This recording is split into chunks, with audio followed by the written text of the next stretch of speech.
প্ৰিয় দৰ্শক, জনতাৰ চকুলৈ স্বাগতম জনাই দিনটোৰ কেইটামান গুৰুত্বপূৰ্ণ বাতৰিৰ সৈতে ষ্টুডিঅ'ত মই ইমৰান উদ্দিন। আজিৰ প্ৰথমটো বাতৰি হ'ল ইছৰোই প্ৰেৰণ কৰা চন্দ্ৰযান-3ৰ পৰা পৃথক হ'ল লেণ্ডাৰ বিক্ৰম। আৰু মাত্ৰ এটা সপ্তাহৰ পিছত চন্দ্ৰত অৱতৰণ কৰিব চন্দ্ৰযান-3। ভাৰতেই হ'ব চন্দ্ৰৰ দক্ষিণ মেৰুত অৱতৰণ কৰা প্ৰথমখন দেশ। অহা 23 আগষ্টত চন্দ্ৰত বিক্ৰমক অৱতৰণ কৰাৰ লক্ষ্য ইছৰোৰ। কংগ্ৰেছৰ বাবে বিৰোধীৰ মহাযুদ্ধত লাগিল আউল। দিল্লীৰ 7খন লোকসভা আসনৰ বাবে কংগ্ৰেছে চলাই আছে প্ৰস্তুতি।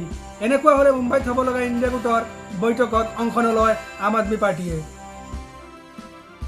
সিদ্ধাৰ্থ ভট্টাচাৰ্যৰ বিস্ফোৰণৰ পিছতেই বিজেপি কাৰ্যালয়ত জোকাৰণি। ইন্দ্ৰাণী তহবিলদাৰৰ ঘটনাত নাম সাঙুৰ খোৱা নেতাৰ বিৰুদ্ধে লোৱা হ'ব কঠোৰ একশ্যন, মুখ্যমন্ত্ৰীৰ মন্তব্য।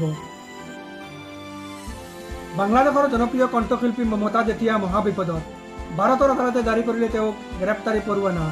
9 আগষ্টত পশ্চিমবংগৰ এখন আদালতে চুক্তিভংগ আৰু প্ৰতাৰণাৰ অভিযোগত গ্ৰেপ্তাৰৰ পৰোৱানা জাৰি কৰিছে। ইনষ্টাগ্ৰাম আৰু অন্যান্য ছ'চিয়েল মিডিয়াৰ পৰা কোটি কোটি টকা উপাৰ্জন কৰা এগৰাকী মুছলমান যুৱতীয়ে তেওঁৰ একোটা পোষ্টত 1ৰ পৰা 2 লাখ লৈ উপাৰ্জন হয়। 21 বছৰীয়া এই ছোৱালীজনীৰ নাম হৈছে জান্নাত জুবাইৰ।